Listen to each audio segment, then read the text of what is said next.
With one of the largest casts in the entire franchise, Final Fantasy VI's character list can be polarizing among fans. While most everyone agrees the heavy hitters like Terra, Locke, and Celes are best in class, others believe the Green Room is too crowded, with people like Realm, Strago, and Umaro never getting time to fully develop. In an attempt to replicate the joys of the job system through individual characters, Final Fantasy VI's participant lists can feel almost watered down. So in what should be a surprise to nobody at this point, we're going to spend 2 episodes attempting to answer that question by diving into the characters we love and examining why we connected with them so deeply. And in some cases, not at all. Time to make our way to the airship, pick out our party, and hope Gao is cool with staying behind to do, whatever it is characters do when they're left to their own devices in episode 111, Final Fantasy VI, Part 6, Connections to an Ensemble Cast.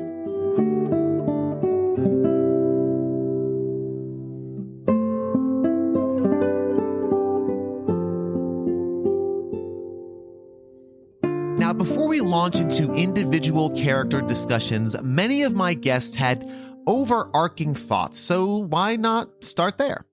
Let's join content creator Mekel Kasanova, Greg Sewart of the Player One podcast and Generation 16 series of videos, and finally music creator Mustin as they set the table for this week's episode. But the one thing about Final Fantasy VI, and yes, Gao is going to be included in this, there is no character that doesn't have layers of depth. Everybody matters, even Gao. Yeah. Everybody matters. Yeah. Whereas you look at 7, for the most part, when characters get over their character arc, they don't really matter anymore. Yuffie, sure. Looking at you. Barrett, kind of looking at you as well. Yeah, Barrett. Yeah. Kind of, and we're talking OG 7, so like, not, you know. Yeah. A lot of the other Final Fantasies really are kind of one note with the character arc, and that's it. They're done. But 6, I mean, aside from suplexing the freaking train, we gotta mention that, you know, Team Sabin over here. But like, everybody matters. And I was not used to that at the time, with everybody mattering in your party. And you get emotionally invested and attached to everybody. You want them to succeed.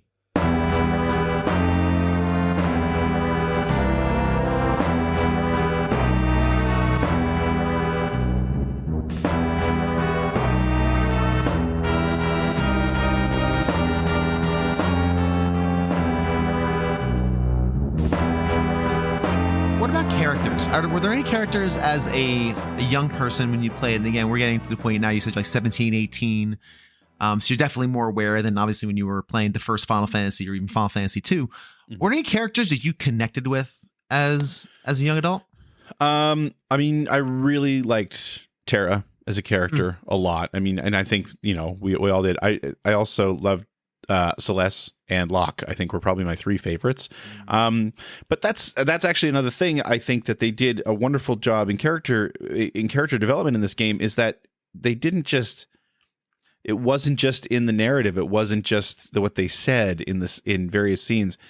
They controlled very differently. They all had very different abilities. Like, you know, we were used to having, you know, this is a fighter and this is a mage and this is, you know, and this is a ninja, so he can throw things in Final Fantasy IV and stuff like that. But I mean, they really went for it in 6 where, you know, Edgar could use those tools, and Sabin actually used Street Fighter style moves in fights, which was brilliant considering how popular fighting games were at the time. Yep. You know, so they really even went for sort of the characters' skill sets were extremely unique. So I liked having different characters in my party based on what their abilities were, not just because they were really powerful magic users or something like that. And, you know, going back to silliness in the Ghost Train scene when you could actually pile drive the Ghost Train at one point with Sabin, like, beautiful. It was a brilliant idea. But yeah, I mean, you know, those were probably my 3 favorite characters. I really loved the way Locke was written. I really loved the way he looked. He's like sort of the main character I wanted to have on the screen at all times when I was navigating the world. But I loved the idea of Celes, where she was the former general, joining the rebels. It was a great idea as well. And the tension between Edgar and Sabin as twin brothers, and Sabin having giving up the throne. There's a lot to go on. There's a lot to go on, you know. And then you have silly characters like Mog and Gogo, like, and they're just there. Yeah. Absolutely. I think as the game goes on, I've heard people say, and I agree to a point, that Final Fantasy VI may have almost too many characters. Unlike a Chrono Trigger, which of course has those core 7, but those 7 characters are beautifully realized and they're all very well developed. You do get, for every Sabin or Cyan that has like a close or a deeper story, you'll get like a Realm or a Strago and I really don't count Umaro and Gogo because they're the extra kind of joke. I don't say joke characters, but they're like the extra flavor characters. How do you think this cast is balanced? Do you think it's balanced well, or do you think? What's your take on that? No, I don't think they really are, to be honest. The ones that we really mentioned there, the ones that you mentioned there, like Locke, Terra, Celes, Edgar, Sabin, Cyan, they're all super important. When you're sort of getting further down the list at that point. Then, like you said, you do get to the throwaway characters, but also I don't know that you want them all to be super important at that point, especially in a game where you're swapping out. You actually control which characters are in your party at some point, right? I think you do. Am I misremembering that? As you get later into the game, you actually control which characters are in your party. Yep, absolutely. So I think they definitely wanted to be careful of not overdoing it. Right. You know, it's just like, well, I don't want to have anyone out of my party right now. You know, where we had come off Final Fantasy IV in North America, where characters were in your party because they were part of the story and they belonged there at that moment. Right. They were giving you a level of freedom that we hadn't had in these games since they'd gone in a much more narrative structure. And even when you look at the games that didn't come here, now I can't speak for Final Fantasy V, but Final Fantasy II was very character driven as well. But it was the same thing. You had the 3 core characters, and then you had characters that came in and out of the story, and then they would disappear after you were kind of done with their narrative arc. So, I appreciated what they tried with Final Fantasy VI. I think it did make the characters a little less important once you got past sort of the core 5 or 6 of them. But I don't think it hurt the game.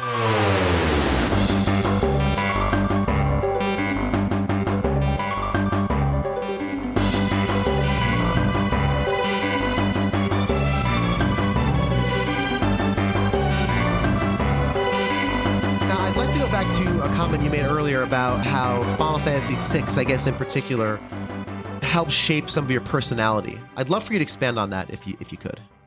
I think about the characters and how much I reference them, maybe internally when dealing with things. Anytime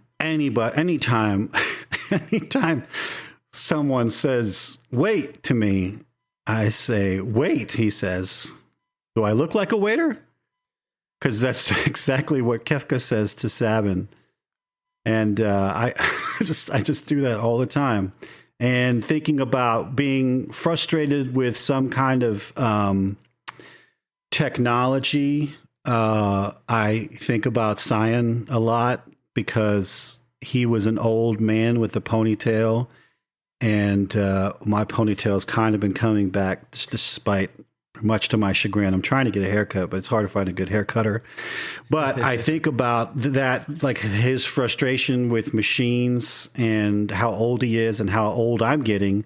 It's getting to be closer to that because they have ages and last names and stuff. And like with the cats come at me, and sometimes I growl back at them. Growl. Like, I mean, I carry all of them with me, and they come out in some ways sometimes. I've just never had something so strong, even with Chrono Trigger, which maybe arguably I've played more, but I don't know. There's something about this cast and crew, and the music is always following me everywhere I go. In the shower, I'm always whistling Go-Go's theme. Yeah, that's awesome. Yeah, man. There's a lot of this stuff in the love idea with Terra. I am good at a lot of things. I'm good with talking to people, but sometimes I just have moments where I just don't really understand. Like just I don't understand how people work and how humans are. So I kind of identify with that and the protectiveness of Strago and over the little grandkid and the Celes and Locke story. Locke's a little sus. He's pining over this half dead chick, and then like he's super like, I'm gonna take care of you. Like, yeah, I don't know you, dude. So he's not the best character, and he's got my least favorite theme. But I like the dynamic of Edgar and Sabin. It's something I wish that I had with my brother, and I guess I kind of did, in that I ended up taking up the role of the leader, and then I didn't want to. And I love the idea of the double-sided coin, and I do like Setzer's carefree, like, what do I have to lose but my life? And that was free. My life is in your hands. Ante up. So everybody, I'm into it. Even Umaro. Like, if I don't eat, I will Umaro out. And I love how Mog is just silly and cute, and I can be that way in the right. Courageous, right? And want to get the job done. Yeah. But totally. When I dance, I usually fall on my face. So identify with that.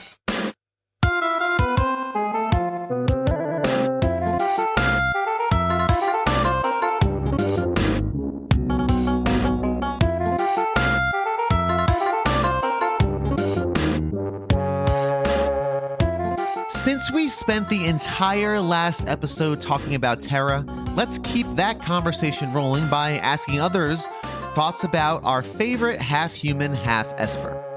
Starting us off is Ryan, aka Games with Coffee, followed by Greg Sewart, then James and JJ of RetroFits on YouTube, and finally Seth of the All N Media Network.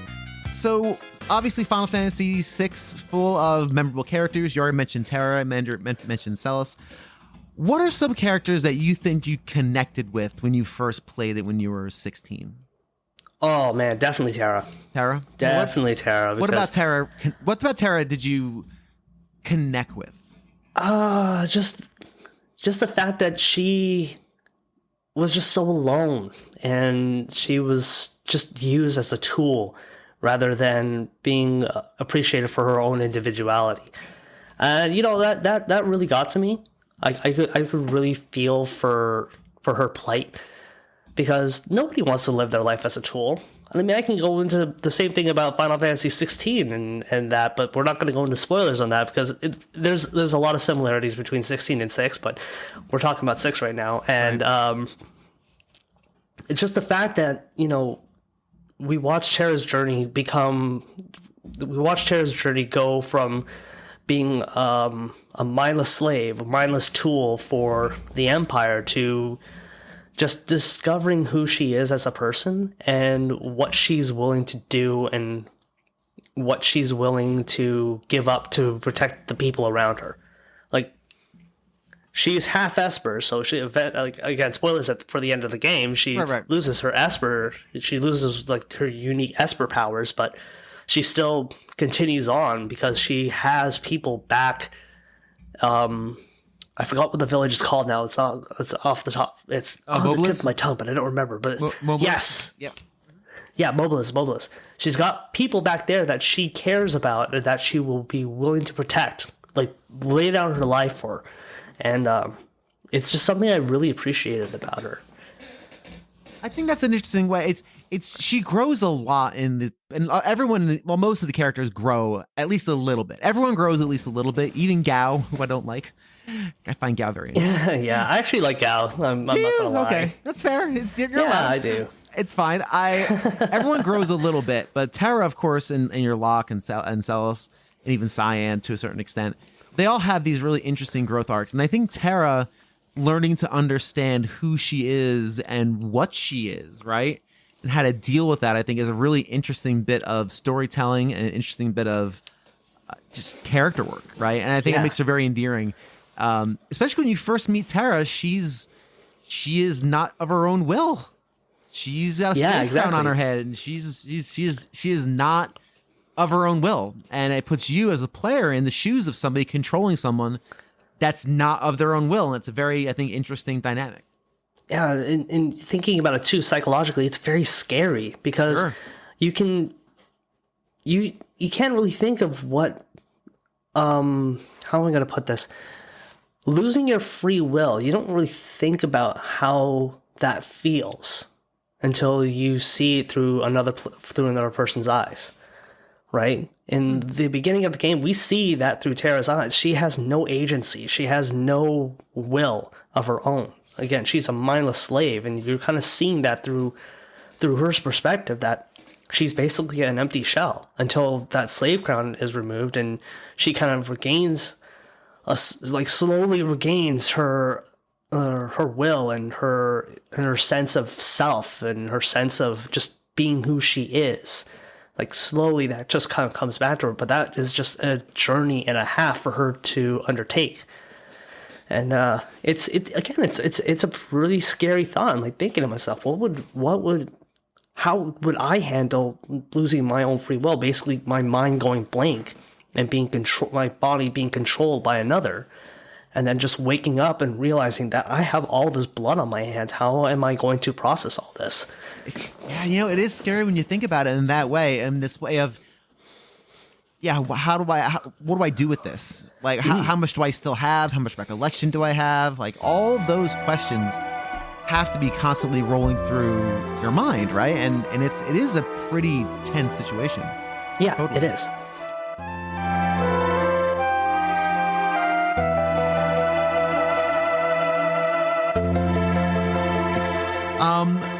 But what about small moments? Were there any small moments you remember really hitting you hard when you played it? Final Fantasy has so many grace notes in this game. Yeah, that are really lovely. There are so many. That's just it. There's so many big moments. I really did like the characterization of Terra right from the start. I loved her sort of inner struggle. Amnesia is such an overly abused trope, in not just video games but in everything. And so it's like, oh god, here it is, we have another main character that doesn't know who she is. But putting her in the situation where she was unwillingly working for the Empire right from the start, as opposed to Celes, who was willingly working for the Empire, it really, I really sort of liked her struggle. And not knowing who she is, and then finding out how powerful she really was. It's a really nice character arc. And so I don't know if you would call that, small moments, because at one point she just becomes like this all powerful being that's screaming around the sky and stuff like that. But she goes full Esper. Yeah. She's Jean Grey, but like, still there are all those moments, like, even early on when you're in, Edgar's castle, and she's learned about the returners and learned that, she's now fallen in with them. She's still questioning whether or not she should. And the game does a great job, and they do this with a lot of the characters. It does a great job of leaving you alone with her, as the player, as the viewer, and sort of, letting her have her inner thoughts and explain those a little bit and really see her struggle. I don't know. There was just always something really nice about the way she was handled that I still like playing it. Even this week, I was like, oh yeah, I'd kind of forgotten about it a little bit, but she really struggles because even, you know, we know as viewers, or we're being asked to know that the Imperials are evil. Right. You know, they're just out for power and they're awful people. But she's, even though they'd enslaved her at one point, she's still asking that question, which I like. I like that she doesn't just take everyone at face value and say like, well, they say they're the good guys, so they must be the good guys. It feels like a natural thing. It feels very natural and in character as someone who it feels like something someone would do if they were in that real situation. They wouldn't just accept it, which is a really brave choice as well from a gameplay perspective, because you have to play as these characters. And the game is very smart in that you only play with Terra for a little bit in the beginning. A lot of time in the beginning, she's laid up in bed, or, you know, you're not playing as her because, again, the game is trying, I think, to tell you she's still not sure if she wants to even join up yet. Like, she's still not sure. And again, it's a really good opportunity to have this character, a lot of intrigue. And it's helpful too in just laying out the world because, you know, if you have amnesia, they don't know who the returners are. They don't know the Empire. You got to do that for the audience. And I felt like games at that point, we weren't quite so subversive as to put you in a position where you play for like 20 hours and find out, oh, wait, we're the bad guys. But there's an element of that there that, you know, again, as a player, I had already accepted it. It's like Imperial's bad, Rebels good. I mean, this is Star Wars, sure. Yeah. But to have a character that was questioning it was a nice change of pace for sure. You know, looking back on it, I think there might have been that element even in my head at that point. It's like, wait, well, if she's not sure, maybe I shouldn't be. But, you know, looking back on it, I don't think we had any games that were doing anything like that back then, you know, that were really messing with the player's perception of what was going on around them. You're pretty much being spoon-fed the truth as far as what's the proper phrase for it? Not an uncertain narrator, but it's a style of story. An unreliable narrator. Yeah. You know, we've seen that in years following, but we weren't really seeing that back then. That's a good point. That's a really good point. You're right. And it's hard. It kind of builds up that who do I trust kind of situation.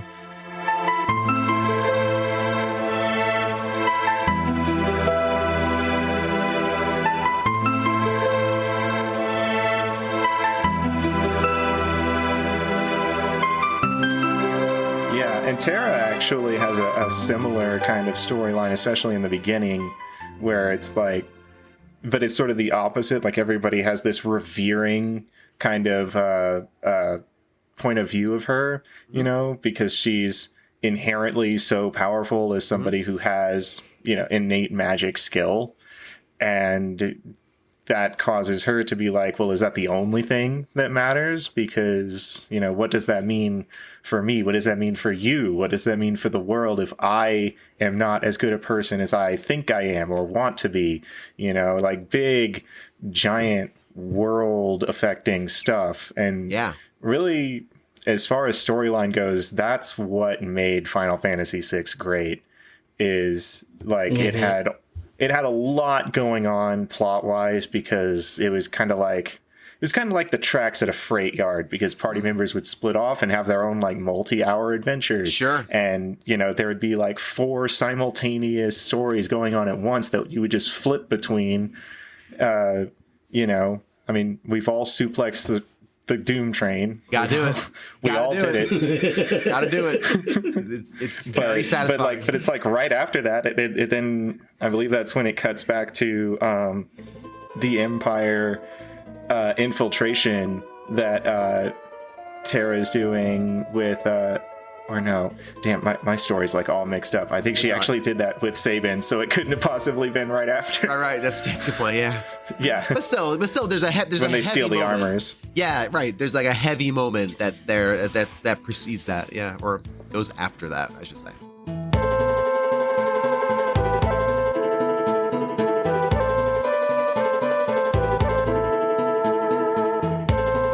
But I want to touch on the characters of Final Fantasy VI real quick. There's a lot of them, obviously. Do you have any characters that you identified with as a kid when you were playing it, and even now as an adult when you think back on those characters? Again, not so much your favorite, but the ones that you experience and said, yeah, I get that. I get where they're coming from.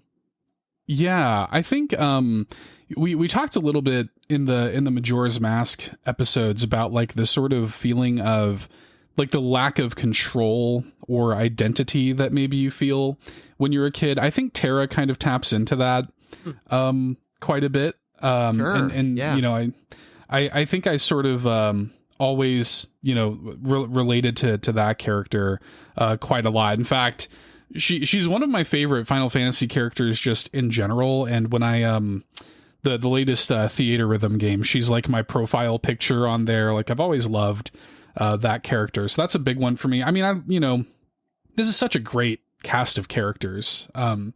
They're all really strong. I always had like a I always had like a great relationship with my grandfather, which I think I've always I've also talked about on this show, and so I was you know, I really resonated with the sort of Strago and Realm you know, relationship, and and even like the Celes and Sid, you know, sort of relationship too. Sure. Yeah, definitely. Yeah, definitely the caretaker almost to a certain extent. Big time. Interesting. And kind of that familial connection, definitely with Strago and Realm, and like a pseudo familial, because she actually, I believe, does she call him father after a while? I forget. I think so. Yeah, I don't think they're actually like, I don't even think they're actually like blood related. I don't think so. I think it's more of just we're the only two people. We may be the last two surviving people on the planet. Exactly. And it's almost like a term of endearment at that point.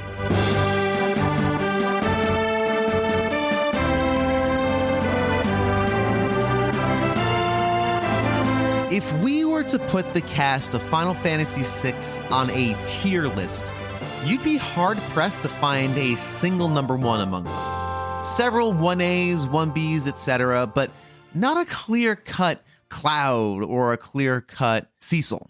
Our next topic of conversation, Locke, falls squarely in that category. To talk up our favorite thief, treasure hunter, is James and JJ, followed by Mekel, and then finally Trey of the NintenDomain podcast. For me, it was Locke. Yeah. Fair. Just,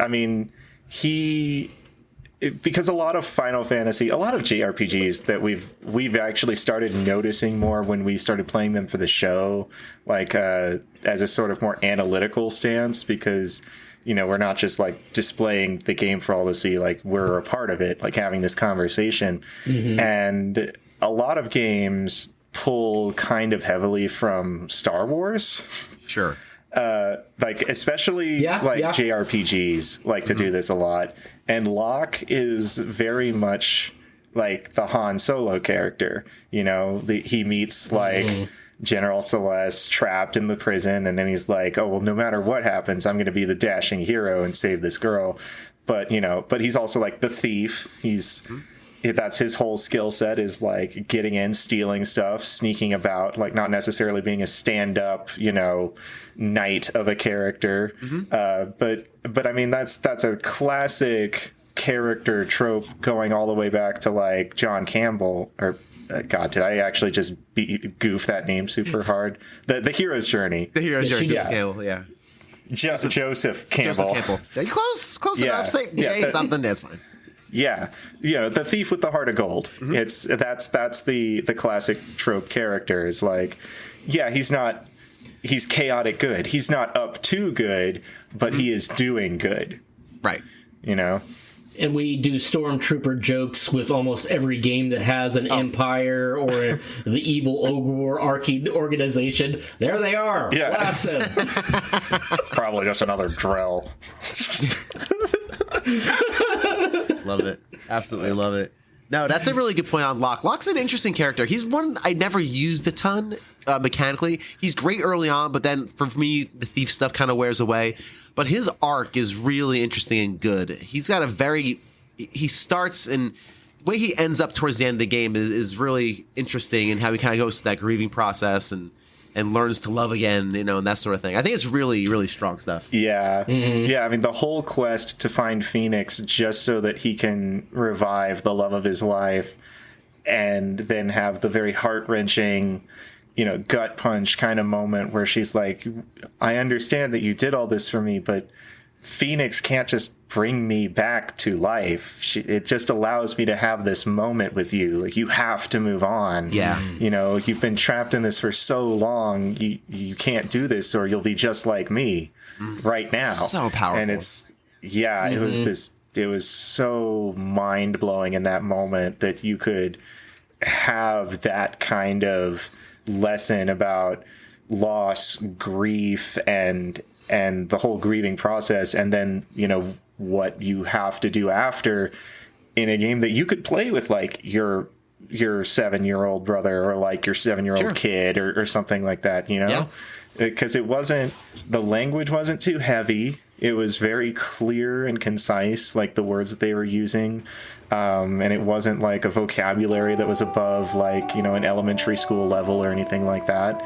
It was very accessible, and stuff like that was peppered all throughout Final Fantasy VI just because of the language that they used. It was really, really well done.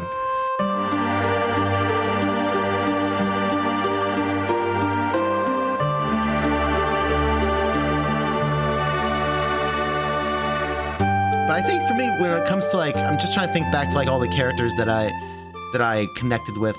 I really dug Locke, and I loved Locke and Celes's. And I said Celes, and again, on this podcast, you can pronounce them however you want. I don't care. Celes, Celes. I don't know. I don't care. Language is fluid. What are we supposed to? I've always said Celes, but what is it? I've always said I've always said Celes. I mean, I've always said Celes. I've always said Celes, but I've heard Celes. Celes. I always say Celes. That's how I've always pronounced it. But so it's Celes and Locke and their relationship and how natural that grows. For me as a kid, it was probably one of those first times where I saw a relationship grow and understood it, not in a romantic way, because I was very much so a late bloomer when it came to that sort of thing, but as like a connection thing.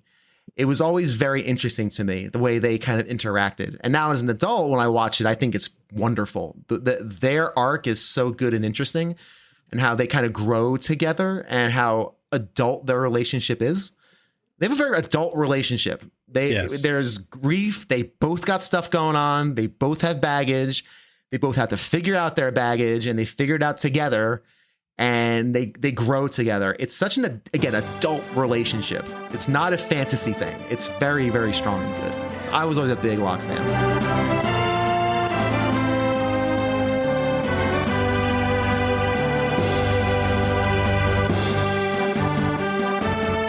Very cool, man. So speaking of characters, when you were playing it, were there any characters that you identified with and really kind of connected to on a more personal basis? Again, it's a huge cast in Final Fantasy VI. But I think for the most part, pretty well balanced. Any characters you identified with when you were playing it? I mean, I like that there's not really, there's like 30 main characters in that game. That's why it's another thing I really liked. Yeah. I think I don't know, it was, I really fell for the Locke Celes, relationship thing, to the point that, like, as you do when you're a kid, there's a girl I had a crush on, so I like changed the names to like my name and her name and all that on that, because they had their little lovey-dovey stuff. So I did that. So I guess I kind of had a connection in that, because there was a love story in the game. I guess I hadn't played too many games that had love stories like that. I was like, oh yeah, if I do that, that's like my dream coming to reality or whatever in this video game. It's cool. Like, that's formative. Yeah, that's a formative thing, right? And that's I can totally see that. I mean, I never officially dated this person, so it's kind of more creepy than you think. But no. Now, if you did it when you were like 30, then I would be like, but you're 14, of course, that's fine. That's totally fine behavior. I totally could see that. I was a late bloomer when it came to all that stuff, so I wasn't really even thinking in that mode when I was playing Final Fantasy. Fast forward maybe 2 years probably, but at that era I wasn't quite in that mode. But dude, that's really interesting and fun for sure. So definitely Locke and Celes relationship is really interesting and a good one. Like, it's got a really cool arc. It definitely has a lot of weight to it for sure. I didn't know how much. I realize how complicated their relationship was until much later. But Yeah. I was like, oh yeah, they're all lovey-dovey. That's cute. Yeah, like but complicated is a great way of putting it. I think it really does when you look at it now with older eyes. It definitely has a lot more tension to it, and there's a lot more at stake. Yeah, I definitely agree. It's definitely one of those. It's a really interesting relationship for sure.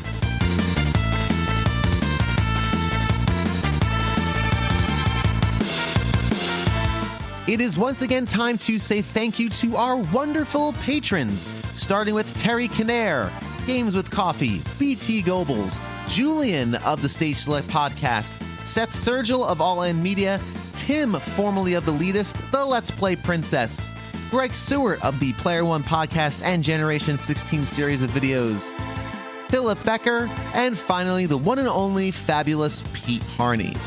If you would like to join these amazing human beings in donating your hard-earned funds to this podcast, then by all means go to patreon.com/agamerlooksat440. Check out the tiers and sign up today. And if not, no worries. A rating, review, or even telling a friend about this series is always greatly appreciated. Thanks so much, and let's jump back into the episode.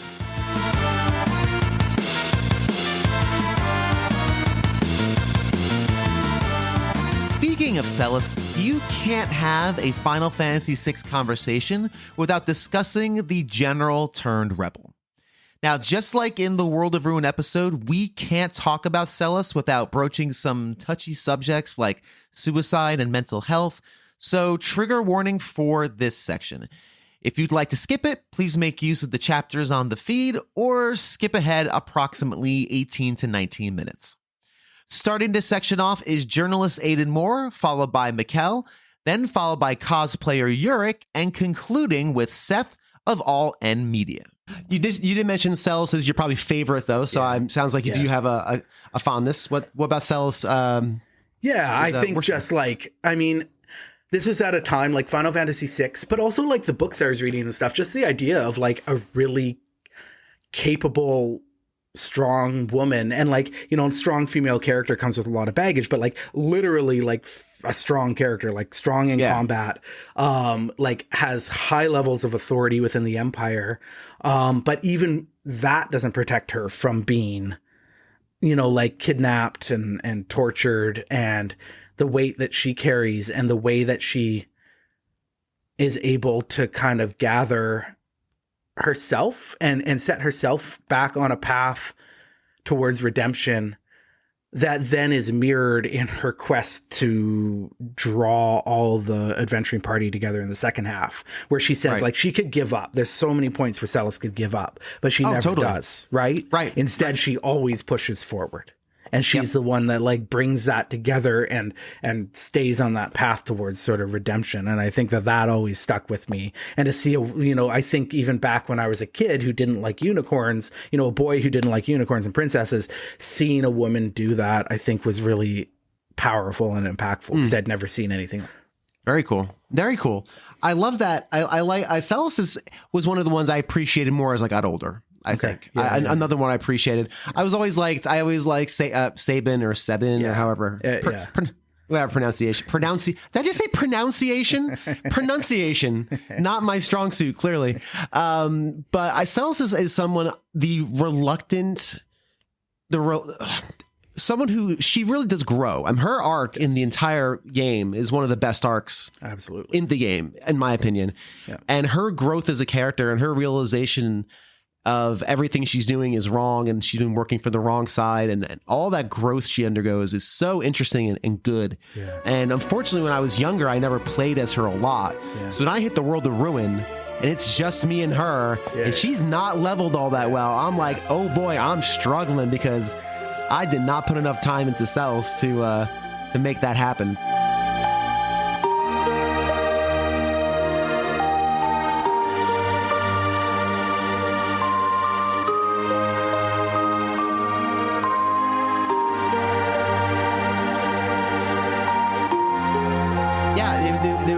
Idea of losing, even though the language of games says you won, was wild and totally off-putting. And then, of course, it leads into that amazing moment with Celes on that solitary island. I don't know. Sid died. I know the game gives you no clue on how to keep that guy alive. You're just feeding him fish. If you figure that out, rotten fish, good fish, you don't realize.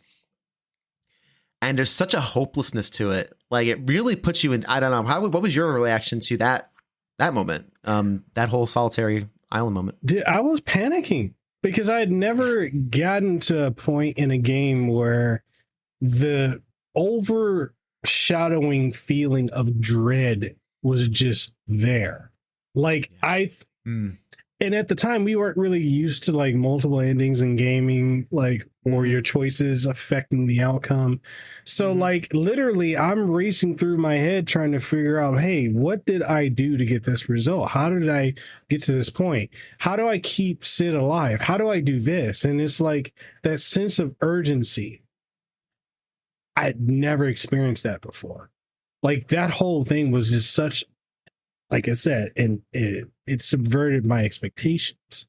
So I'm there just like panicking. I'm just like, okay, I got to do this. Did I get the right fish? Did I get this? What am I going to do? Where are the other returners? What's Kefka up to? Are we going to fight him? What hope? And that's the thing too. When he destroyed the world, he became a deity. Your sense of hope that you could even approach fighting him was non-existent. Gone. Yeah. It's gone. Because you have one character. If you're my brother, you never leveled that character, so now you're soft locked in the game. It's literally what happened when he played it of the era. He never really leveled Celes too much, and now that's the only character he had. He couldn't walk around the overworld. He couldn't make it to the next town. He soft locked himself in the game because he just couldn't do it. I'm sure there's a way of doing it, but he just didn't know how to do it. So that moment too, and that moment of when Celes has that moment of desperation where she literally attempts to commit suicide, where she literally attempts that. Again, another moment in games that I'll never forget. As a kid, I had struggled with suicidal thoughts when I was that age, when I was 14, and I had for a while.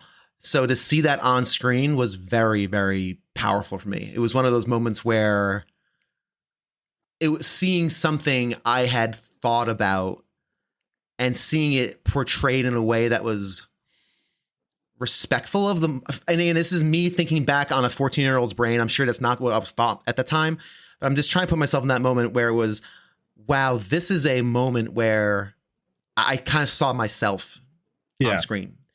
And it was extraordinary. It was one of those moments that really shook me.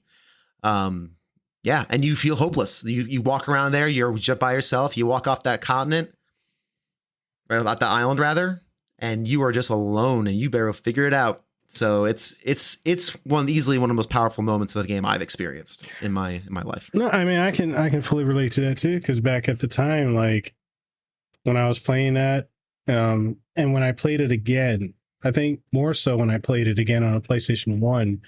That was a rough time for myself and my family, because we came on really hard times, and we ended up having to move from a really nice neighborhood in the house that my grandmother had bought for my mom to move into a ghetto, and just gunshots. It was really bad. Wow, really bad. And I used to get beat up a lot.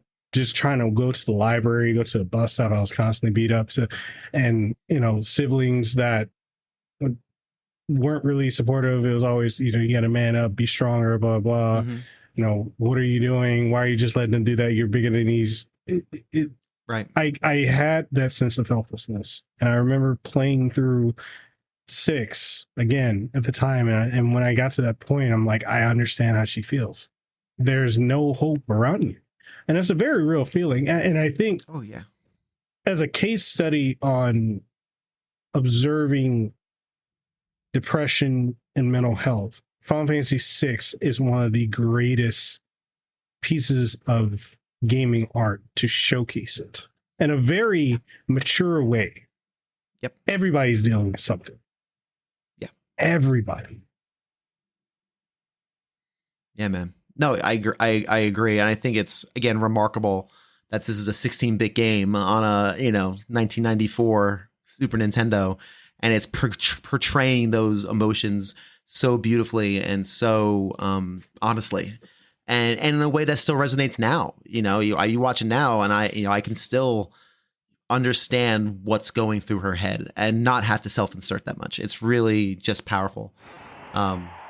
We got serious there for a minute. Yeah. Let's go to something which I'm cool with. I'm cool with that, man.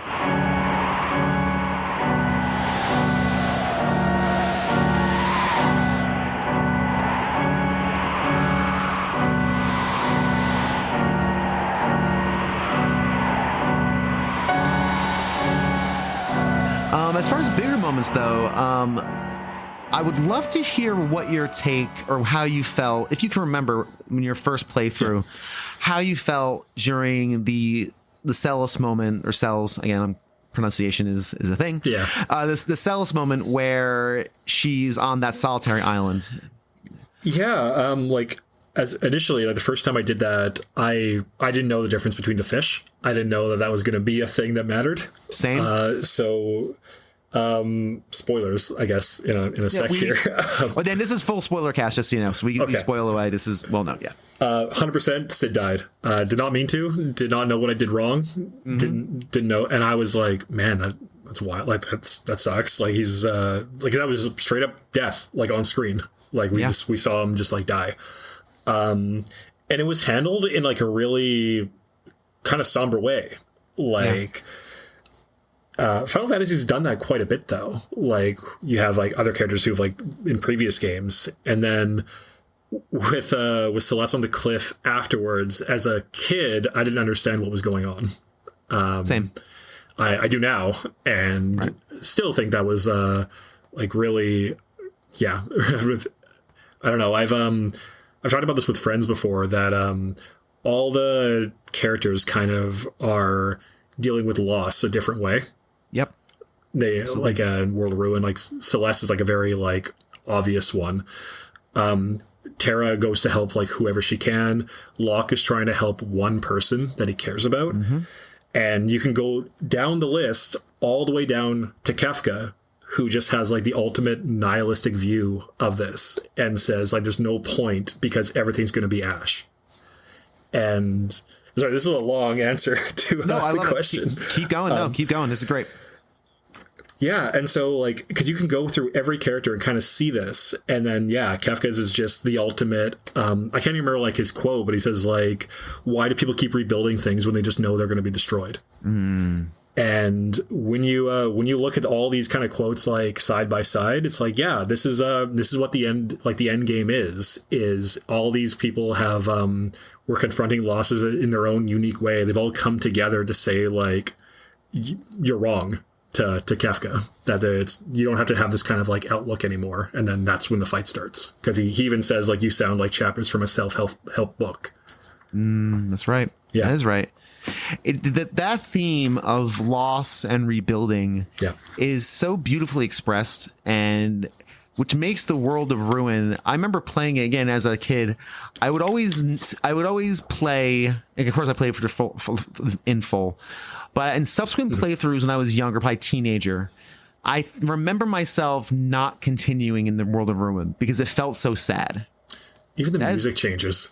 And that music changes. Yeah. It's somber. And I remember thinking, again, as a 17-year-old, probably in high school, I don't want to be here. Yeah. So I would go back and just play the fun stuff, the action movie stuff. Because the first half of that game is an action movie. The thing is just going. You're just moving. Yeah, you jump off the... Yeah, you jump off the castle onto the chocobos. It's like a Western. You're jumping off the train onto the horse, right? Yeah, you're literally like a Western. And the thing is, moves. And then once you hit the World of Ruin, it stops. Yeah. It just screeches to a halt. And I appreciate that change now more as an adult. But when I was a teenager, I remember lots of all right, now I'm in the World of Ruin. This isn't the fun adventure I want anymore. Mm-hmm. And again, as I played in subsequent days, I relish that. I relish that slowdown. It's a totally different experience. It's getting the band back together and rebuilding, because life is worth rebuilding inherently. which is what Kefka never understands. Exactly. Yeah. And like, that's the thing is we never really know much about Kefka. Like I know Mama Terra told me that there's a difference in his backstory in the Japanese version, that he was not like a general. He's just some wannabe, which makes, again, him being a lackey even funnier. Yep. But we don't really know anything like about him. So we don't know what his deal with loss is. And I think it's better if you don't know. I think it's just vague. Like maybe he doesn't have anything. Maybe he's just kind of sucky. And that's it.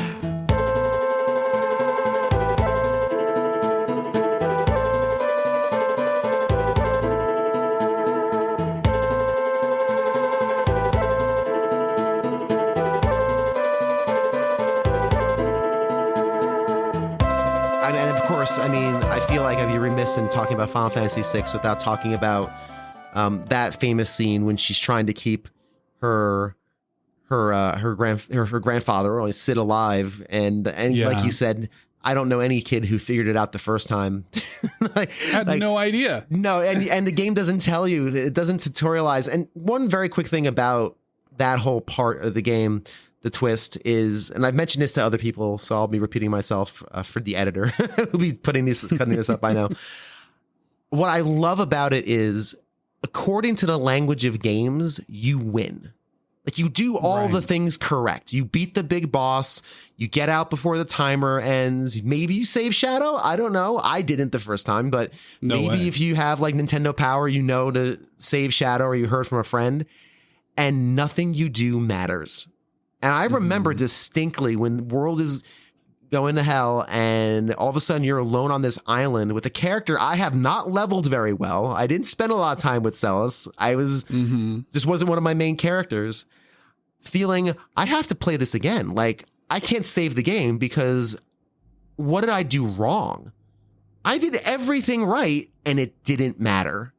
And that is so powerful. It's such a powerful emotion for a game to deliver in twisting that on its head, like subverting that expectation. Because again, according to the language of games, I won. Yay. The monster disappeared. Atma weapon died. Great. I beat the counter and it didn't matter. Can you think back to how you felt when Celes has that moment of pure despair? Oh my gosh. Yeah.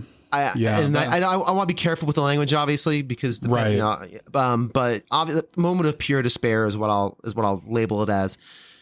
Yeah, I don't think I quite understood, even as a 14-year-old. I just don't think I got it. Yeah, I don't think I got it. I don't think I did either. When I first saw it, I think I was a little too young to really grasp exactly why she was doing what she was doing. And I don't even think it really registered, going back and replaying the game and like seeing that scene and watching that scene again. Like, it's a really beautiful scene. And you can totally sympathize with her in that moment. I mean, everything that she cared about is gone.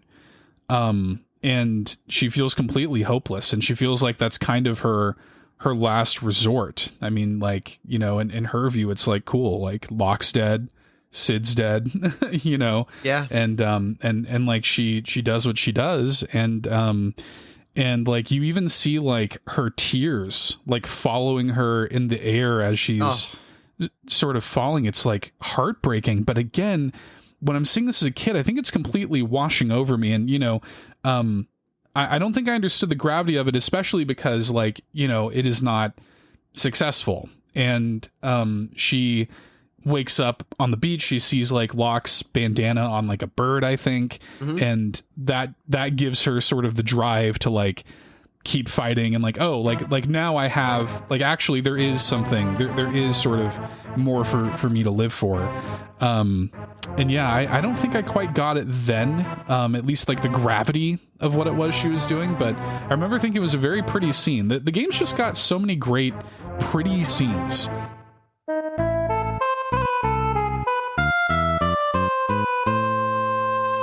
Our final character for this episode is probably one of the most personally pertinent. As a kid, I wanted to be a tough guy with Street Fighter moves or a clever Han Solo type rogue. These days, I just want to be a good dad. And the story of Cyan resonates deep with me and with so many of my guests. To start off this section, let's join Aiden, followed by Coffee, and finally Julian of the Stage Select podcast. In Final Fantasy VI, which character do you think you most closely identify with? It's a large cast, and that's why I asked that question for Final Fantasy VI, because there's lots of options. Who do you think, if you think about that cast, not so much your favorite, right? Because that's a little sort of, who would you say that you identify with or connect with the closest? Yeah, I mean, Celes is my favorite, but I don't really identify with her. Sure, fair. I think she's fascinating. Gosh, these days I feel like Strago, like as a dad, I'm just sort of chasing, chasing Realm around, Realm around. You know, are my better days behind me? Possibly. But I mean, yeah, that's an interesting question as well. I think that it's so hard to nail it down because I feel like, again, like as a dad and as, you know, like having my own family and stuff and being, you know, 40 now, I think Cyan's story is also really fascinating, and the grief that he feels over the loss of his family. I never really liked him as a character as a kid, but now I play and I'm like, man, like that guy has gone through something, right? Yep. And I understand him, and I think there's a depth to him that not necessarily all the other characters have. And so, like, you know, the way that I connect to the characters is different. And I mean, like Edgar, like, I don't know, I'm also like a really kind of reluctant person when it comes to like responsibility to like others, you know, like outside of like my own sort of like personal space. And so like, it's, oh man, it's so hard. I think Cyan is an interesting one because of age too, right? You're 40, I'm 43, and that's the age of that character in the game, so that makes sense to me. And Edgar, he bears, and responsibility. He has a lot of responsibility, and a lot of bad stuff happens under his watch too. It's not. Yeah, he fails, right? Like big time. Yeah, completely. And that's something that I think, like, as a parent, I really worry about, right? Like, I really worry about failing my family, my kids, my wife, and then our larger community, right? Like, you want to, as a parent, carry everything and protect everybody, but that's not possible, right? We're only stronger together. No one person can carry that. So yes, I never, you know, before recording this, I never would have thought I would pick Cyan, but I do think there's a lot there.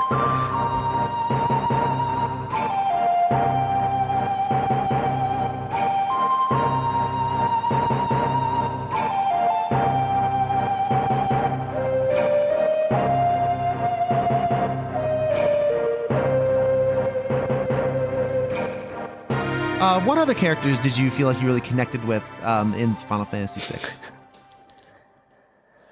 Let's see. I mean, in certain ways, I feel like I could connect with almost every character except for Morrow. I really don't understand him. He is an enigma. He's an enigma. You can't. I don't think you're supposed to understand him. He just is. He just is. Yeah, basically. I could really feel for Cyan and his. I mean, now as an adult, now with kids of my own, I can really resonate with Cyan's story.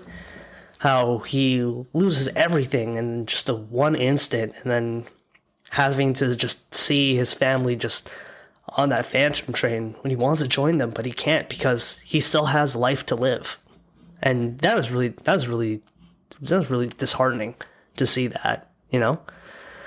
Interesting. You say disheartening.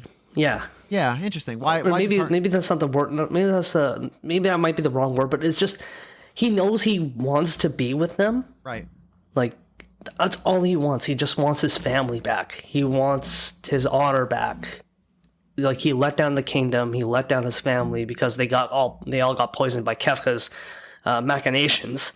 Right. And he couldn't do anything about it. And I guess he just feels so much regret, and it's like, oh, if I only could have done something to prevent this, you know, like I guess the word, disheartening is kind of the word for it. It's like you can't help but feel for his situation. That, man, if I only could have done something different, none of these people would have died under my watch. Right. It's this huge sort of burden that he wears, and and that he has to wear. And he feels like he has to hold on to it. And of course, as we go through his story, he learns he doesn't have to hold on to all that. Like, you don't have to. Exactly. And that's what's really beautiful about Cyan. I agree with you. I never liked Cyan as a kid, but nowadays I'm like, we're dads, right? We're in dad mode. Like, we totally feel that, like, responsibility, that weight sometimes of expectations. And I think that's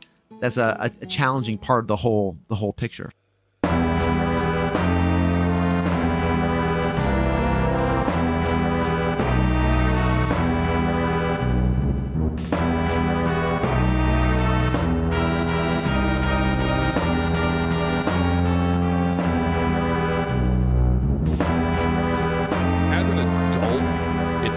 I probably feel a stronger connection to Cyan because of the tragedy.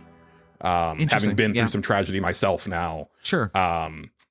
And I've seen, especially on no one can know about this, but some pushback to the way that Cyan handles things with the letter writing girl in the world of Ruin. Like, they kind of see it as a more sinister thing, where even as a kid, I saw it as someone who had been through a really bad time, who is trying to help somebody else through, like trying to protect somebody else from those feelings.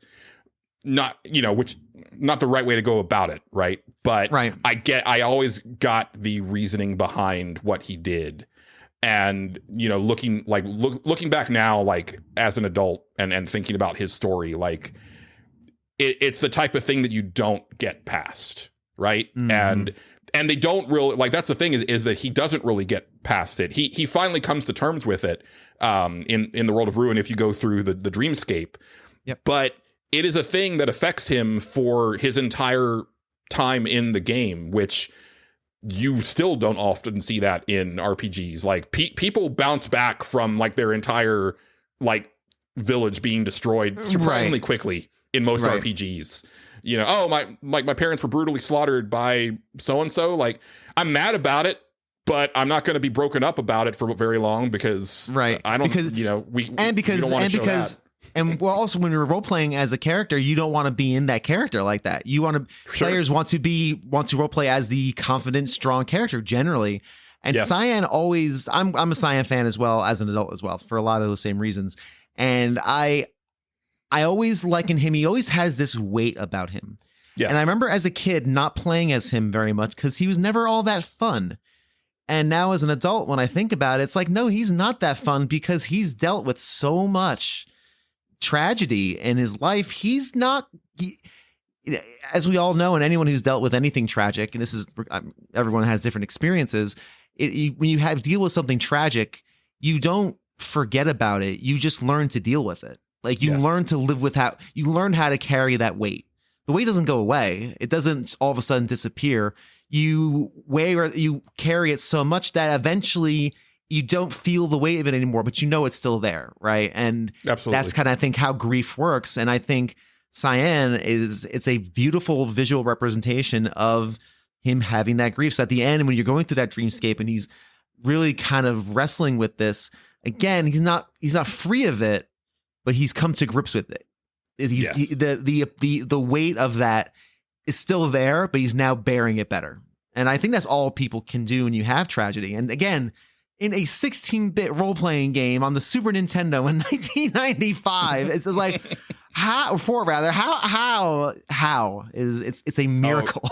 It's so amazing, right? And like, all the stuff in the world of Ruin is so oppressively dark, but in a way that still kind of instills you with a bit of hope. Like, but like I always talk about, like, the overworld music in the world of Ruin. It's like, it's a funeral dirge, straight up until you get the airship. Once you get the airship, that's when you get that note of hope. But it's going to be a few hours before you have that hint of hope. Yeah. And you know, and every town that you go to just seems like worse than the last one, right? And to the point that like you come across like one person in an inn who's like, man, I miss the good old days when the Empire was oppressing us. Like you know. Yeah, we thought it couldn't get worse, but now we have this maniacal deity shooting laser beams at us, because why not? Because he's got nothing else better to do.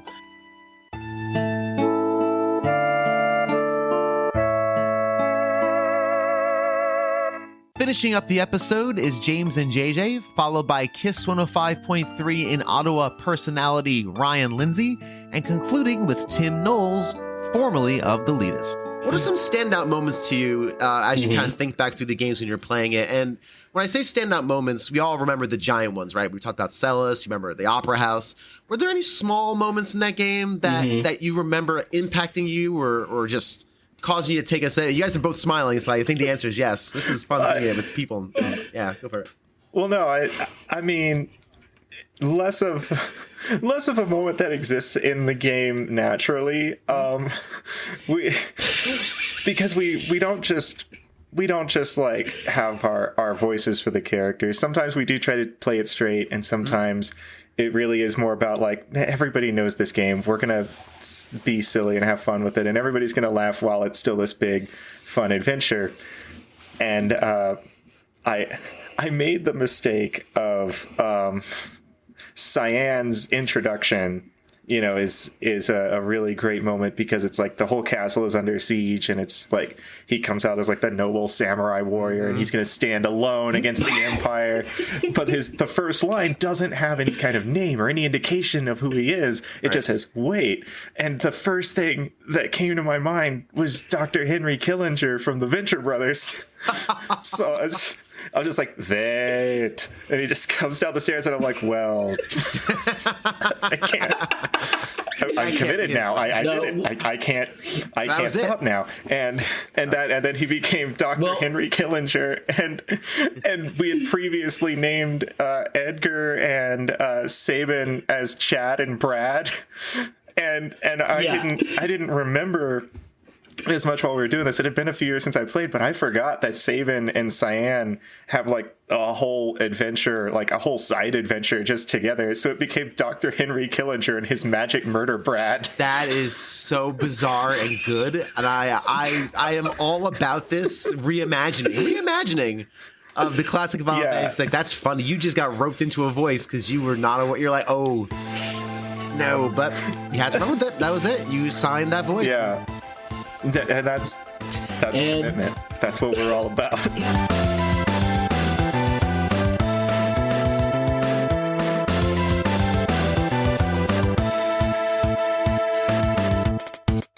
Little moments though, in these little emotional parts, and like as much as Cyan is one of the least useful characters in gaming history, well, I had a friend who was so madly in love with him, that same buddy Neil, who I played it at his place as well. Hated him personally, not a fan of Cyan, but his story is so tragic, and they show it to you. Why? Why do they have to show it to you? That's the worst part. Like, you're crushing my soul. For what? Why are you crushing my soul? Brutal. And I didn't quite get it when I was a kid. I never really, Cyan, I was always like, I don't really like playing as him. I don't like sword tech. It's fine. But now I play as an adult, with a dad with kids, and I'm like, oh, I totally get you. I get you.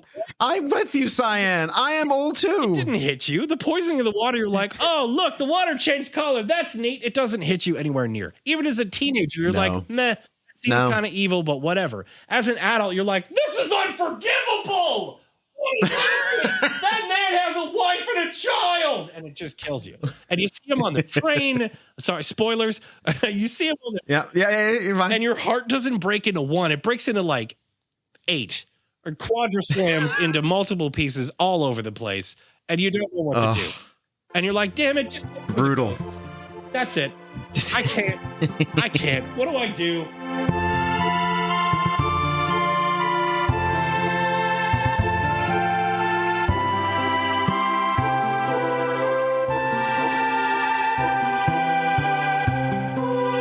But nowadays, if I'm looking back and I'm really thinking about who had probably one of my favorite storylines, ones that, funny enough, I think it was Cyan. I don't even know if I'm saying these names right, but I think it was Cyan. Cyan was such like this beautiful and tragic story. And, you know, as far as when it comes to who really has a vendetta against the main bad guy, it's Cyan. You know, it's very John Wick killed the puppy kind of thing. You feel for him the entire time, which is ironic because I never really used him much as a character.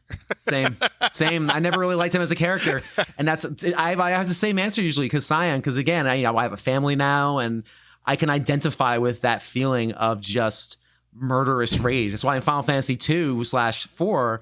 I identify with Terra. Oh yeah, because I am too an aging man. I am an old man who's forgotten half of the things, and I could totally see that kind of like. Now you need to go. I also have a penchant for calling people a spoony bard. But yeah, no, Cyan is someone I think that I've definitely come to appreciate more as time goes on. I love his side story in the World of Ruin.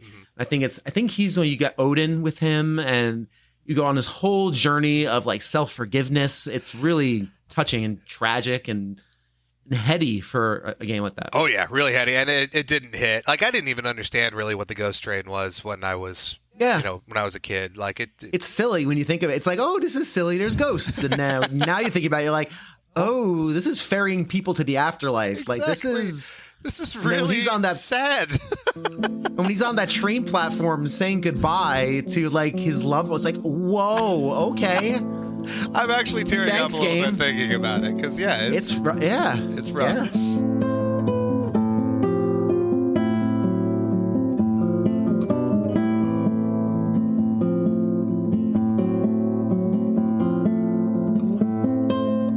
And that just about does it for this edition of A Gamer Looks at 40. Next week, we're continuing the character conversation with an episode that should be about the same length with a whole different cast of people to talk about.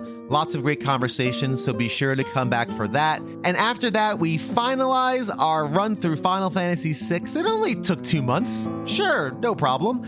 With just different odds and ends that were cut from episodes that I thought were fun, just didn't fit anywhere, so it's gonna be a big old just goulash of topics and conversation. Thank you so much for checking out the show. Thank you to my editors, Pete, Harney, and Kev from the Discord for their work in cutting up the interviews and giving me the pieces I need to create these main shows. Thank you to my patrons once again, and thank you for being a fan and a friend and a listener of A Gamer Looks at 40. Your listenership is always greatly appreciated. And until next time, just be kind to yourselves and each other.